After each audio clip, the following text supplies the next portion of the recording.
Alright guys, so it is literally 4:16 in the morning, and you guys are probably wondering why am I doing a pull here. This is like the only vacant street I could find. Yeah, it's kind of the perks of living here, but also at the same time, like, I don't know. But yeah, so what I'm gonna do is I'm gonna do a quick dig, mainly so I can get some data testing and whatnot, and for like to see how the car is and its current state. Mods are Airbox Lid, Focus RS Airbox Lid with a K&N Drop In Filter, and then I just got a Muffler Delete. It still has the OEM Size piping, so it kind of sucks, but I mean, it was for now.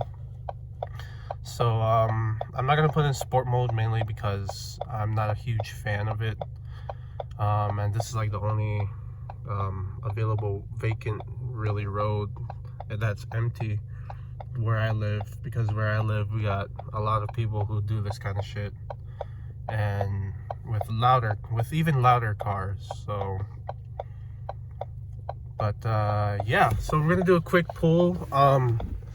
This is getting tuned soon, it's just not right now, so I'm kind of saving up for the tune. I'm saving up for a bunch of goodies. So we're gonna go ahead and we're gonna put in drive.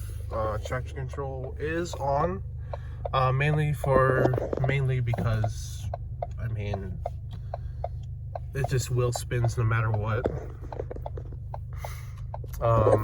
I'm going to be using my left hand because my left hand is more dominant whenever I launch, and because I drive with my left hand. It's kind of dark, but yeah. Parked cars in drive. Nobody is behind me at all. As you can see, nobody is behind me. I recommend that you guys don't do this kind of shit. This is just for me, for testing purposes.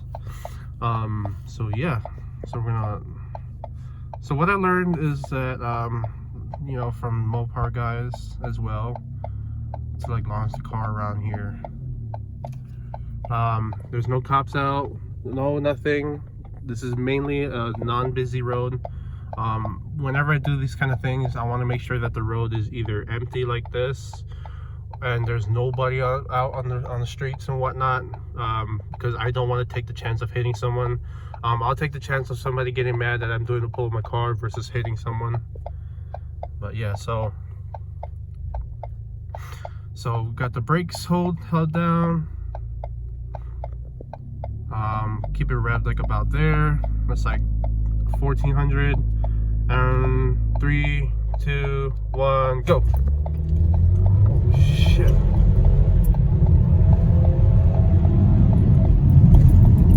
Woo! Holy shit. Hell yeah. So that was a really amazing pull. I'm not gonna deny that. I know that there's people that are used to this kind of shit and think that this would be mere nothing. But to me, I went from literally buying I went from a Toyota Corolla and doing this kind of shit to me doing this. And it's like, the power difference is weird. Like, power difference is, it's pretty overwhelming, to say the least. We're gonna do a quick cool-off run. But yeah, like, the power difference is weird for me, because for my Corolla, that too also had a Muffler Delete and drop-in filter. It was supposed to get tuned, but I got rid of it mainly for money purposes. But yeah, so with the Corolla, like, the power came on almost instantly because it was an NA vehicle, and the low end torque was really good for a car that made only 138 horsepower. The torque came on really good, and granted, it was a 4-speed too, so it'll be even more cool. But yeah, so the torque came on very early compared to compared to my Escape. Since because it is boosted, there is some turbo lag. It's not a lot because it is a small turbo at the end of the day, but turbo lag nonetheless. So yeah, like I feel like this car is ready for more things that I wanted to do. So the things I wanted to do was, hang on, let's pull in real quick. I think no, we're not gonna pull into here. We're just gonna pull off to the side of the road real quick.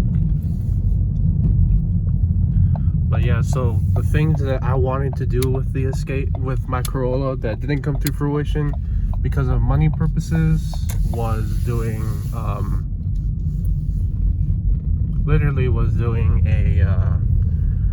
all-wheel drive swap with the Matrix, because they're basically, from what I've been reading and from what I've heard, is that they are literally the exact same car. So yeah, didn't have to worry about changing anything at all. Just bolted right on with the transfer case and make like a custom drive line, or however they have it set up. And yeah, I wanted to do big turbo, just basically rebuild the entire engine, use the 2014 6-speed transmission, the manual transmission. I'll just make like a custom plate or whatnot. What else? Just make that into an all-out race car. But money was tight during COVID, so, and I was working, but I wasn't making enough to support.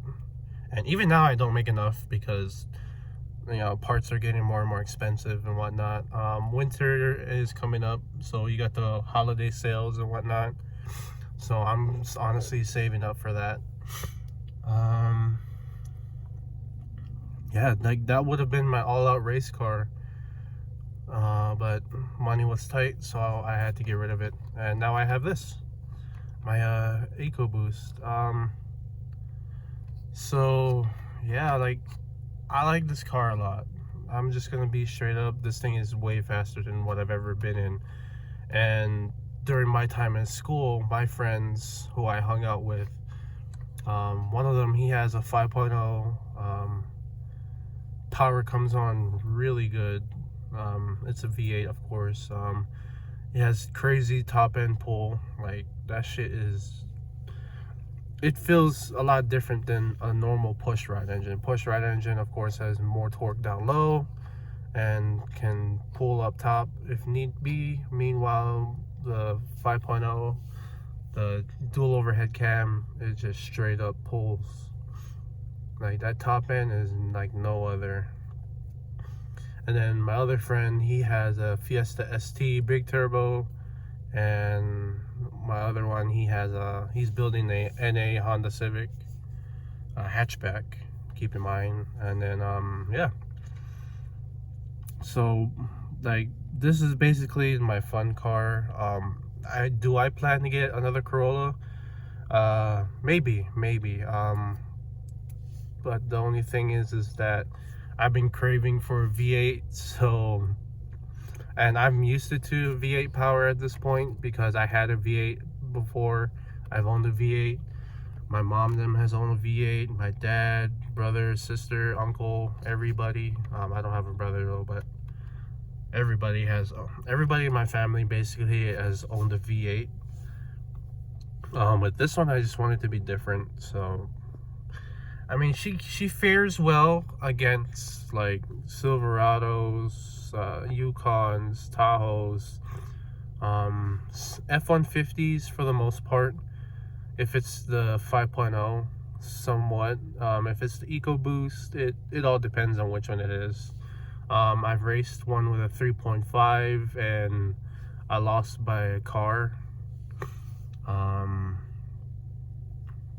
yeah, so like, I mean, this car has a lot of potential. The only problem that I'm running into is that it just doesn't have enough power, pretty much. So I'm doing like all the necessary steps and whatnot to make sure that it can make boost safely. I am getting my tune from Unleash. I'm not sponsored by them. I just decided that they're the better route to go to make reliable power.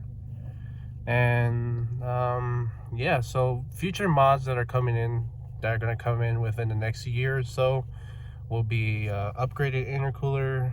I'm going to upgrade my exhaust before the winter and before this the end of the year, hopefully, if all things go as planned. And then I'm going to go big turbo, transcooler maybe, I don't know, and then just a bigger intercooler and whatnot. And basically we're just gonna make this into the ultimate sleeper. Why did I choose the Ford Escape, the EcoBoost specifically? Mainly because of the choices that I had. This just felt a whole lot faster, and it came to fruition. Other test drives that I had were a GT86, a Ford Fusion. There's some trucks, the F-150, the 5.0, but that was way out of my price range, and the Ram 1500, which was also out of my price range. So it was either between the GT86, the Fusion, and the Escape. As you guys know, if you guys follow my personal life, my personal Instagram and whatnot, I do take care of my mom, so I needed to have a car that had 4 seats,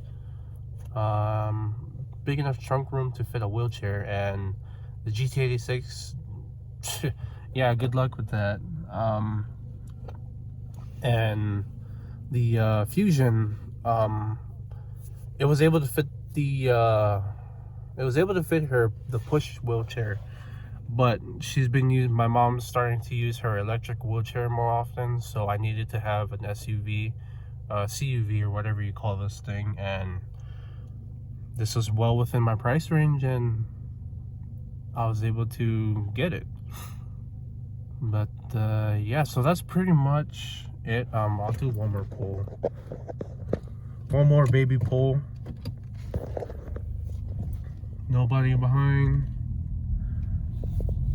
We'll do a baby pull.